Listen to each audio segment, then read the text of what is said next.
Hi all welcome back to our showcase YouTube channel.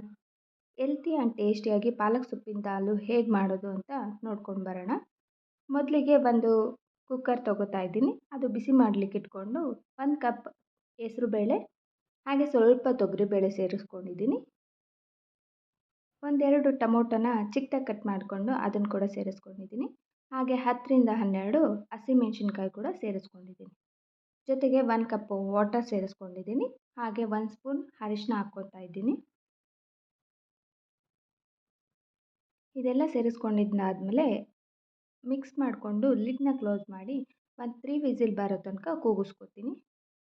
ಅದಾದಮೇಲೆ ಒಗ್ಗರಣೆಗೆ ಏನೇನು ಬೇಕಂತ ಎಲ್ಲ ಹಚ್ಚಿಟ್ಕೊಂಡಿದ್ದೀನಿ. ಸೊಪ್ಪು, ಈರುಳ್ಳಿ, ಬೆಳ್ಳುಳ್ಳಿ, ಟೊಮೊಟೊ, ಸ್ವಲ್ಪ ಕಾಯಿ ತುರಿ ಇದೆಲ್ಲವನ್ನು ತೊಗೊಂಡಿದ್ದೀನಿ. ಈಗ ನೀವು ನೋಡ್ತಾ ಇದ್ದೀರಾ ಬೇಳೆನ ಕೂಗಿಸ್ಕೊಂಡಿದ್ನಲ್ಲ ಅದೆಲ್ಲ ಚೆನ್ನಾಗಿ ಬೆಂದಿದೆ. ಇದನ್ನು ಚೆನ್ನಾಗಿ ಸ್ಮ್ಯಾಶ್ ಮಾಡಿ ಇಟ್ಕೊತೀನಿ.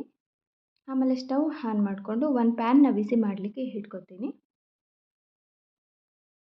ಪ್ಯಾನ್ ಬಿಸಿ ಆಗಿದೆಯಾ ಅಂತ ಒಂದು ಸಲ ಚೆಕ್ ಮಾಡಿಕೊಂಡು ಒಂದು 2 to 3 ಟೇಬಲ್ ಸ್ಪೂನಷ್ಟು ಆಯಿಲ್ ಹಾಕ್ಕೊತಾ ಇದ್ದೀನಿ. ಆಯಿಲ್ನ ಸ್ವಲ್ಪ ಬಿಸಿ ಆದಮೇಲೆ ಒಂದು ಸ್ವಲ್ಪ ಸಾಸಿವೆ ಸೇರಿಸ್ಕೊತಾ ಇದ್ದೀನಿ. ಹಾಗೆ ಸ್ವಲ್ಪ ಜೀರಿಗೆ ಕೂಡ ಸೇರಿಸ್ಕೊತಾ ಇದ್ದೀನಿ. ಇದೆರಡನ್ನೂ ಚೆನ್ನಾಗಿ ಚಟಪಟ ಅಂತ ಸಿಡಿಬೇಕು. ಅದಾದಮೇಲೆ ಸ್ವಲ್ಪ ಆನಿಯನ್ ಕೂಡ ಕಟ್ ಮಾಡಿ ಇಟ್ಕೊಂಡಿದ್ನಲ್ವ ಅದನ್ನು ಕೂಡ ಸೇರಿಸ್ಕೊತಾ ಇದ್ದೀನಿ. 2ರಿಂದ 3 ಆನಿಯನ್. ಆನಿಯನ್ನೆಲ್ಲ ರೆಡ್ಡಿಶ್ ಕಲರ್ ಬರೋ ತನಕ ಚೆನ್ನಾಗಿ ಫ್ರೈ ಮಾಡ್ಕೊತೀನಿ. ಅದಾದಮೇಲೆ ಒಂದು ಎಸಳಷ್ಟು ಬೆಳ್ಳುಳ್ಳಿ ಕೂಡ ತೊಗೊಂಡಿದ್ದೆ. ಆ ಬೆಳ್ಳುಳ್ಳಿನ ಚೆನ್ನಾಗಿ ಜಜ್ಜಿಬಿಟ್ಟು ಅದನ್ನು ಕೂಡ ಸೇರಿಸ್ಕೊತಾ ಇದ್ದೀನಿ. ಇದನ್ನೆಲ್ಲ ಚೆನ್ನಾಗಿ ಫ್ರೈ ಆಗೋ ತನಕ ಹುರ್ಕೋಬೇಕು. ನೋಡಿ ಹೇಗೆ ಕಲರ್ ಚೇಂಜ್ ಆಗ್ತಾ ಇದೆ. ಕಲರ್ ಚೇಂಜ್ ಆಗೋ ತನಕ ಹುರ್ಕೊಂಡು ಅದಾದಮೇಲೆ ಒಂದು ಟೊಮೊಟೊ ಕಟ್ ಮಾಡಿ ಇಟ್ಕೊಂಡಿದ್ದೆ ಚಿಕ್ಕದಾಗಿ ಅದನ್ನು ಕೂಡ ಸೇರಿಸ್ಕೊತಾ ಇದ್ದೀನಿ. ಅದು ಕೂಡ ಚೆನ್ನಾಗಿ ಫ್ರೈ ಆಗಬೇಕು. ಅದೇ ಥರ ಚೆನ್ನಾಗಿ ಫ್ರೈ ಮಾಡ್ಕೊತಾ ಇದ್ದೀನಿ. ನೋಡಿ ಕಲರ್ ಹೇಗೆ ಚೇಂಜ್ ಆಗ್ತಿದೆ ಅಂತ. ಕಲರ್ ಚೇಂಜ್ ಆಗೋವರೆಗೂ ಚೆನ್ನಾಗಿ ಬಾಡಿಸ್ಕೋಬೇಕು. ಅದಾದಮೇಲೆ ಸ್ವಲ್ಪ ಸೊಪ್ಪನ್ನು ಹಚ್ಚಿಟ್ಕೊಂಡಿದ್ದೆ ಅಲ್ವಾ ಪಾಲಕ್ ಸೊಪ್ಪು ಅದನ್ನು ಕೂಡ ಸೇರಿಸ್ಕೊತಾ ಇದ್ದೀನಿ. ಚಿಕ್ಕದಾಗಿ ಕಟ್ ಮಾಡ್ಕೋಬೇಕು. ದಾಲಿಗೆ ಚೆನ್ನಾಗಿ ಕಾಣೋ ಥರ ಬರುತ್ತೆ. ನೋಡಿ ಚಿಕ್ಕದಾಗಿ ಕಟ್ ಮಾಡಿಕೊಂಡು ಸೇರಿಸ್ಕೊತಾ ಇದ್ದೀನಿ. ಅದು ನೀರು ಬಿಟ್ಕೊಳ್ಳುತ್ತೆ. ಸೊ ನೀರು ಸೇರಿಸೋ ಅವಶ್ಯಕತೆ ಏನಿಲ್ಲ. ಚೆನ್ನಾಗಿ ಅದನ್ನು ಬಾಡಿಸ್ಕೋಬೇಕು. ಅದೆಲ್ಲ ಬಾಡಿಸ್ಕೊಂಡು ನೀರು ಬಿಟ್ಕೊಳ್ಳೋ ತನಕ ಹಾಗೆ ಹಸಿ ಸ್ಮೆಲ್ ಹೋಗೋ ತನಕ ಚೆನ್ನಾಗಿ ಬಾಡಿಸ್ಕೋಬೇಕು. ನೋಡಿ ನೀರು ಹೇಗೆ ಬಿಟ್ಕೋತಿದೆ ಅಂತ. ಈಗ ಸ್ವಲ್ಪ ಕೊತ್ತಂಬರಿ ಸೊಪ್ಪು ಕೂಡ ಹಚ್ಚಿಟ್ಕೊಂಡಿದ್ದೆ ಅದನ್ನು ಕೂಡ ಸೇರಿಸ್ಕೊತಾ ಇದ್ದೀನಿ. ನೋಡಿ ನೀರೆಲ್ಲ ಬಿಟ್ಕೊಂಡು ಚೆನ್ನಾಗಿ ಫ್ರೈ ಮಾಡ್ಕೋಬೇಕು. ಹಾಗೆ ಸ್ವಲ್ಪ ಕಾಯಿ ತುರಿ ಕೂಡ ತಗೊಂಡಿದ್ದೆ. 2 to 3 ಟೇಬಲ್ ಸ್ಪೂನಷ್ಟು ಅದನ್ನು ಕೂಡ ಸೇರಿಸ್ಕೊತಾ ಇದ್ದೀನಿ. ಇದನ್ನೆಲ್ಲ ಚೆನ್ನಾಗಿ ಮಿಕ್ಸ್ ಮಾಡಿಕೊಂಡು ನೋಡಿ ಎಷ್ಟು ಚೆನ್ನಾಗಿ ಕಲರ್ ಚೇಂಜ್ ಆಗಿದೆ. ನೀರೆಲ್ಲ ಬಿಟ್ಕೊಂಡಿದೆ. ಕಾಯಿ ತುರಿಲಿ ಕೂಡ ನೀರಿರುತ್ತೆ. ಹಾಗಾಗಿ ನೀರು ಸೇರಿಸೋ ಅವಶ್ಯಕತೆ ಇಲ್ಲ. ಅದರಲ್ಲೇ ಚೆನ್ನಾಗಿ ಫ್ರೈ ಮಾಡ್ಕೋಬೇಕು. ಇದಾದಮೇಲೆ ಬೇಳೆ ಎಲ್ಲ ಬೇಯಿಸಿಟ್ಕೊಂಡಿದ್ದೆ ಅಲ್ವಾ ಸ್ಮ್ಯಾಶ್ ಮಾಡಿ ಅದನ್ನು ಸೇರಿಸ್ಕೊಂಡಿದ್ದೀನಿ. ನೋಡಿ ಎಷ್ಟು ಚೆನ್ನಾಗಿ ಕಾಣ್ತಿದೆ ಅಂತ. ಹಾಗೆ ನಮಗೆ ಕನ್ಸಿಸ್ಟೆನ್ಸಿಗೆ ಎಷ್ಟು ಬೇಕೋ ಅಷ್ಟು ವಾಟರ್ ಕೂಡ ಸೇರಿಸ್ಕೋಬೋದು ಈ ಸಮಯದಲ್ಲಿ. ನಾನು ಒಂದು 2 to 3 ಗ್ಲಾಸ್ ವಾಟರ್ ಸೇರಿಸ್ಕೊತಾ ಇದ್ದೀನಿ. ನೋಡಿ ಕನ್ಸಿಸ್ಟೆನ್ಸಿ ನೋಡಿಕೊಂಡು ನೀವು ಸೇರಿಸ್ಕೋಬೋದು. ರೈಸಿಗೆ ಬೇಕಂದರೆ ರೈಸಿಗೆ, ಇಲ್ಲಾಂದರೆ ಚಪಾತಿ, ರೊಟ್ಟಿ ಇದಕ್ಕೆಲ್ಲನೂ ತಿನ್ಬೋದು ಆರಾಮಾಗಿ. ನೋಡಿ ನಾವು ಕನ್ಸಿಸ್ಟೆನ್ಸಿ ನೋಡಿಕೊಂಡು ನೀರನ್ನ ಸೇರಿಸ್ಕೊತಾ ಇದ್ದೀನಿ. ಈಗ ಸ್ವಲ್ಪ ರುಚಿಗೆ ತಕ್ಕಷ್ಟು ಉಪ್ಪು ಕೂಡ ಸೇರಿಸ್ಕೊತಾ ಇದ್ದೀನಿ. ಈಗ ನಿಮಗೆ ಬೇಕಾದರೆ ಖಾರ ಕೂಡ ಸೇರಿಸ್ಕೋಬೋದು. ಹಾಗೆ ಸ್ವಲ್ಪ ತುಪ್ಪ ಕೂಡ ಹಾಕ್ಕೋಬೋದು. ಟೇಸ್ಟ್ ಚೆನ್ನಾಗಿರುತ್ತೆ ಅಂತ. ಇದನ್ನು ಒಂದು 10 to 12 ಮಿನಿಟ್ಸ್ ಚೆನ್ನಾಗಿ ಕುದಿಸ್ಕೊತೀನಿ.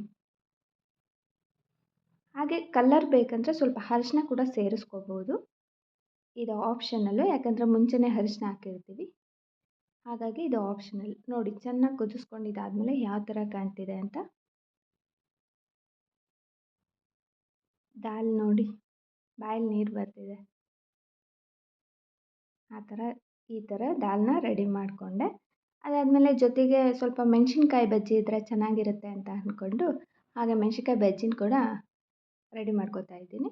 ಫಸ್ಟು ಮೆಣಸಿನ್ಕಾಯಿನ ಕಟ್ ಮಾಡಿ ಇಟ್ಕೊಂಡು ಆಮೇಲೆ ಒಂದು ಪಾತ್ರೆಗೆ ಸ್ವಲ್ಪ ಅಕ್ಕಿ ಹಿಟ್ಟು, ಸ್ವಲ್ಪ ಕಡಲೆ ಹಿಟ್ಟು, ಅದಾದಮೇಲೆ ಇದನ್ನೆರಡು ಮಿಕ್ಸ್ ಮಾಡ್ಕೊತೀನಿ.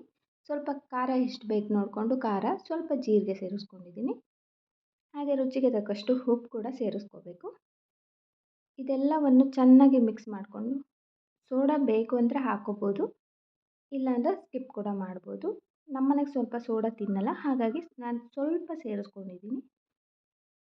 ನೋಡಿ, ಈಗ ಎಲ್ಲವನ್ನು ಮಿಕ್ಸ್ ಮಾಡಿಕೊಂಡಾಗ ಈ ರೀತಿ ಕನ್ಸಿಸ್ಟೆನ್ಸಿ ಬಂದಿದೆ. ಈಗ ಮೆಣಸಿನ್ಕಾಯಿ ಕಟ್ ಮಾಡಿ ಇಟ್ಕೊಂಡಿದ್ದೆ ಅಲ್ವಾ, ಅದನ್ನೆಲ್ಲ ಇದರಲ್ಲಿ ಹಾಕ್ಕೊಂಡು ಆಮೇಲೆ ಸ್ಟವ್ ಆನ್ ಮಾಡಿಕೊಂಡು ಎಣ್ಣೆ ಕುದಿಲಿಕ್ಕೆ ಇಟ್ಟಿದ್ದೀನಿ. ಎಣ್ಣೆನ ಚೆನ್ನಾಗಿ ಕುದಿಸ್ಕೋಬೇಕು.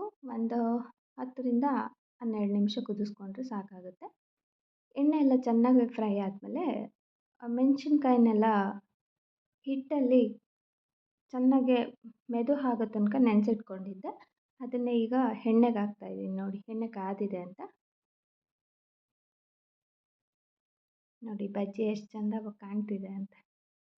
ಹಾಗೆ ಸ್ವಲ್ಪ ಸ್ಲೋ ಮಾಡಿಕೊಂಡು ಸ್ಟವ್ನ ಇದೇ ಥರ ಬಜ್ಜಿನ ಡಿಪ್ ಮಾಡಿರೋ ಬಜ್ಜಿನೆಲ್ಲ ಎಣ್ಣೆಲಿ ಹಾಕ್ಕೋಬೇಕು. ಅದಾದಮೇಲೆ ಎರಡು ಕಡೆ ಫ್ರೈ ಮಾಡ್ಕೋಬೇಕು ಬಜ್ಜಿನ. ನೋಡಿ ಎಷ್ಟು ಚೆನ್ನಾಗಿ ಕಾಣ್ತಿದೆ ಅಂತ, ಕಲರ್ ಚೇಂಜ್ ಆಗ್ತಿದೆ. ನೋಡಿ, ಎರಡು ಕಡೆ ಫ್ರೈ ಮಾಡ್ಕೋಬೇಕು. ಫ್ರೈ ಮಾಡ್ಕೊಂಡಿದ್ದಾದಮೇಲೆ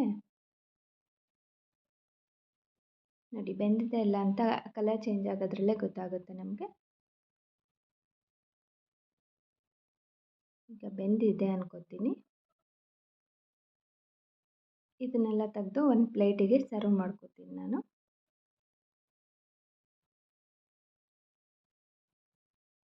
ಇದೇ ಥರ ಮಿಕ್ಕಿದ ಬಜ್ಜಿ ಎಲ್ಲ ಫ್ರೈ ಮಾಡಿಕೊಂಡು ಒಂದು ಪ್ಲೇಟಿಗೆ ಹಾಕ್ಕೊಂಡಿದ್ದೀನಿ.